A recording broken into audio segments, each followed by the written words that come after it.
اللہ پاک سب کا ہے، اچھے اور برے کا، نیک اور بد کا، امیر اور غریب کا، مسلمان ہو یا غیر مسلم کا۔ اسی طرح اللہ کی رحمتیں بھی سب کے لیے ہیں۔ جب بارش برستی ہے تو امیر اور غریب دونوں کے کھیت سیراب ہوتے ہیں۔ لہٰذا ایک ایسی رات جسے شب برات کہتے ہیں، اس رات میں اللہ پاک کی رحمتوں کا نزول ہوتا ہے جس کا ہر ذی روح کو فائدہ پہنچتا ہے۔ 15 شعبان المعظم کی رات بڑی برکتوں والی ہے۔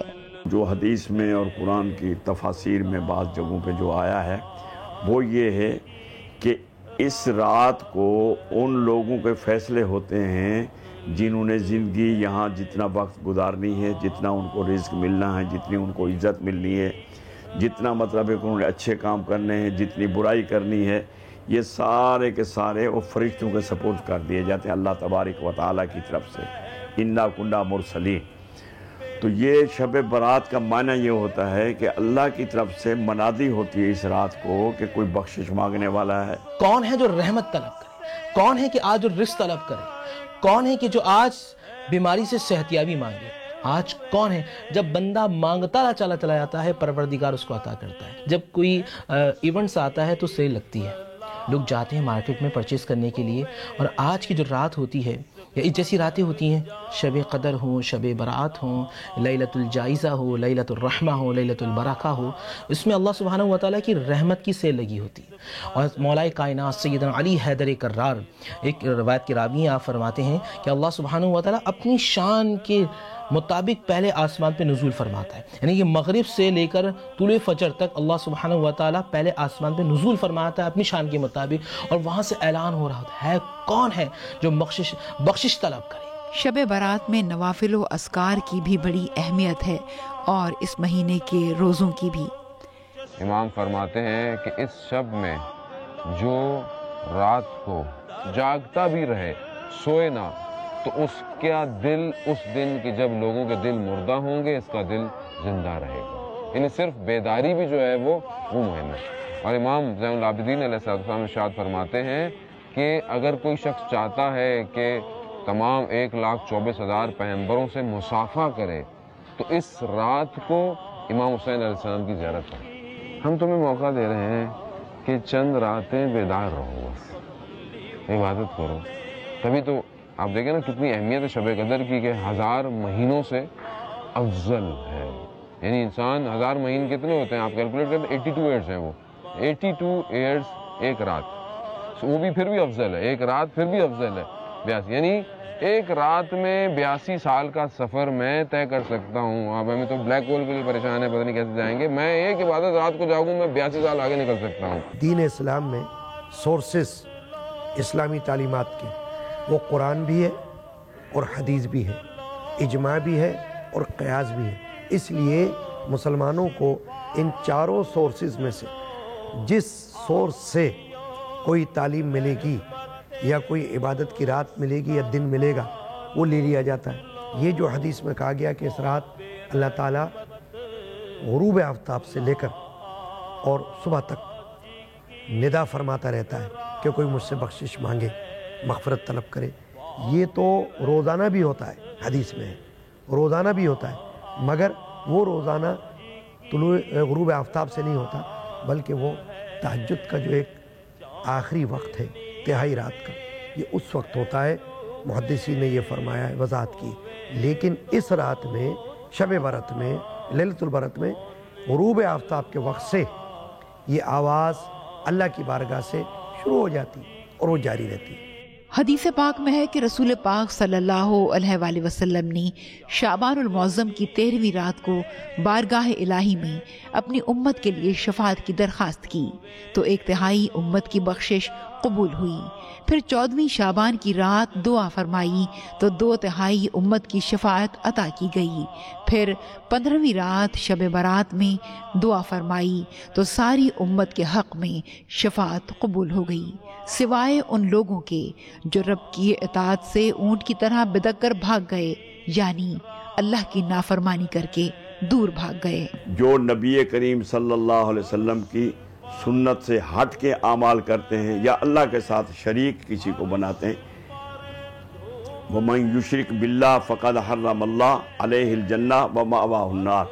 اللہ کہہ رہے جو شرک ہے، جو مشرک ہے، اس کو میں کبھی معاف نہیں کروں گا، اس لیے کہ اللہ کو شراکت پسند نہیں ہے، اور اللہ وحدہ لا شریک ہے، حی القیوم ہے، اور اسی کے دروازے پہ سجدہ کرنے کا اسلام نے ہمیں طریقہ سکھایا ہے۔ بخشش کا نہ ہونا وہ انسان کے اپنے اعمال پر دار و مدار ہے، اللہ کا فیصلہ یہ نہیں ہوتا۔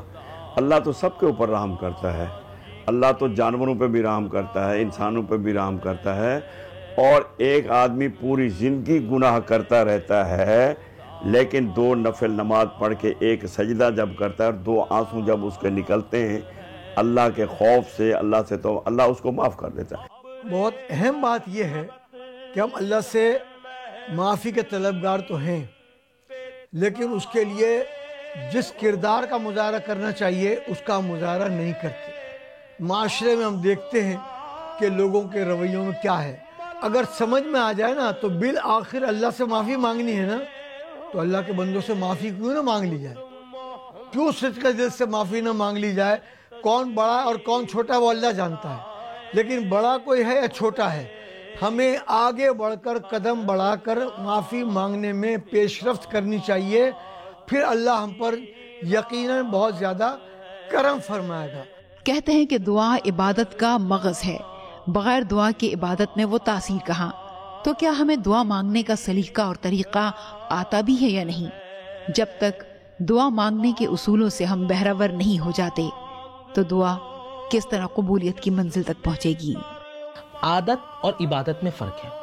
معذرت کے ساتھ ہم اکثر جو کام کرتے ہیں بطور عادت کرتے ہیں۔ مثال کے طور پہ ایسی راتوں میں مساجد چلے گئے بطور عادت، دعا مانگ لی، ہم تو دعا بھی بطور عادت مانگتے ہیں۔ ایک وہ تھی جو بطور عبادت کیا کرتے تھے۔ ایک مثال دوں گا، بڑا عجیب سا معاملہ، لیکن میں یہ چاہتا ہوں یہاں کوٹ کروں عادت اور عبادت میں فرق کیا ہے۔ ایک شخص جا رہا ہے اور مولا کائنات سیدنا علی حیدر کرار مسجد سے باہر نکل رہے ہیں، یہودی تھا، اور پوچھا اس سے کہ علی جو تم نماز پڑھتے ہو، تمہارے رسول نے تو کہا ہے کہ نماز میں سجدہ اس طرح کرو جس خدا کو دیکھ لو، تو تم نے کبھی خدا کو دیکھا ہے؟ مولا کائنات کے چہرے پہ تبسم آیا، فرمایا علی تو اس وقت تک سجدہ نہیں کرتا جب تک اپنے خالق کو نہ دیکھ لے۔ تو عبادت اور عادت میں فرق ہے۔ ہم جب سجدے میں جاتے ہیں اور 4 رکعتوں کے اندر 4 دکانوں کو نپٹا دیتے ہیں، پہلی دکان میں کیا ہے، دوسری میں، تیسری میں، چوتھی میں، تو یہ اس راتوں میں خدا کے لیے ایسا نہ کیجیے۔ لوگ اکثر شب برات میں اپنے مرحومین کے فاتحہ خوانی اور ایصال ثواب کے لیے قبرستان کا رخ کرتے ہیں۔ ایک تو خود بھی انسان قبر کو یاد کرے اور اپنے مرحومین کو بھی یاد، کیونکہ ظاہر اس دنیا کے اندر ہم ان کو کیا دے سکتے ہیں؟ ہم اس دنیا میں کیا ہم کو میٹرسٹک چیز تو بھیج نہیں سکتے، ہم یہی دے سکتے ہیں کہ ہم ان کی قبر میں جا کر اگر قرآن کی تلاوت کر دیں، سورہ یاسین کی تلاوت کر دیں، تو وہ ایک جو ہدیہ ان کو اس عالم برزخ میں ملے گا، شاید وہ ایک ہدیہ اس عالم برزخ میں ان کے لیے ایک ایسی کھڑکی کھول دے جس سے ایک نسیم بہار کی آئے، جس سے وہ یہ سمجھے کہ ہاں ہمارا بھی کوئی اس دنیا میں ماننے والا ہے۔ کہ آدمی دعا عاجزی اور انکساری کے ساتھ کرے، دعا حت المقدور تنہائی میں بیٹھ کر کرے، اور اپنے ایک ایک گناہ کو یاد کر کے روتے ہوئے اللہ کی بارگاہ سے اگر دعا طلب کرے گا تو اللہ کرم فرمائے گا۔ اللہ تعالیٰ تو خود فرما رہا ہے کہ ہے کوئی رزق میں وسعت چاہنے والا، ہے کوئی مجھ سے مغفرت چاہنے والا، ہے کوئی اس بات کا متمنی کہ اس کی کوئی محتاجی دنیا میں نہ ہو، تو اللہ تو خود مائل بکرم ہے دینے کے لیے۔ آج اللہ تعالیٰ نے یہ رات دی ہے، اور چونکہ بعض انبیاء سابقین کے لوگوں کی عمریں بہت بڑی ہوتی تھی، ہماری ایج 60 70 80 سال کی ہوتی ہے، کچھ لوگ اکا دکا 100 کراس کرتے ہیں، تو اسی لیے نبی کو جب صحابہ نے بتایا ان کی عمریں تو بڑی تھی، ہماری عمریں چھوٹی ہیں، تو فرمایا کہ تمہیں اللہ نے ایک رات اور ایسی مقدس راتیں عطا فرمائی ہیں کہ جس میں 1000 سال کی تمہاری عبادت سے زیادہ اجر ہے۔ تو ان عظیم راتوں میں سے ایک رات شب برات ہے، یعنی یہ سوچنے کی بات ہے کہ اپنے گناہوں سے براعت، نجات حاصل کرنے کے لیے یہ رات اللہ نے دی ہے۔ لیکن توبہ کے جو معنی ہیں وہ پلٹنے کے ہیں، بیسیکلی باز گشت کے ہیں، یعنی پلٹ آئے انسان۔ پلٹ کیا ہے؟ یعنی جو مجھ سے خطا غلطی ہو گئی ہے اور وہ خطا غلطی نے مجھے کیا کیا ہے، یعنی آپ یہاں سے مثلاً آپ اپنے آفس کی طرف جا رہے ہیں، آپ نے ایک یو ٹرن یا ایک برج غلط لے لیا، اب آپ اپنے ہدف سے دور ہو گئے، یعنی یہ غلطی نے آپ کو دور کر دیا. اب آپ کو واپس ہدف پر کیا آنا ہے؟ آپ کو پلٹنا ہے. آپ کہیں سے ایگزٹ لیں گے، واپس آئیں گے. توبہ اصل میں وہ ایگزٹ ہے، وہ واپسی ہے جو مجھے میرے ہدف سے دور کر رہی تھی. اب اگر میں واپس آ گیا ہوں تو مجھے خود سمجھ میں آ جائے گا کہ خدا نے میری توبہ قبول کر لی ہے. پروگرام کہانی کے اگلے حصے میں دیکھیے کہ وہ کون لوگ ہیں جو شب برات کی فضیلت سے محروم رہتے ہیں. ان پٹاخوں نے شب برات میں رسم کی شکل کیسے اختیار کر لی؟ تو یہ ایک اس کو آپ رسم بھی سمجھ لیں اور اس میں اخلاص سے زیادہ شوق ہے. بنانے والا، بیچنے والا، تشہیر کرنے والا سب گنہگار ہے.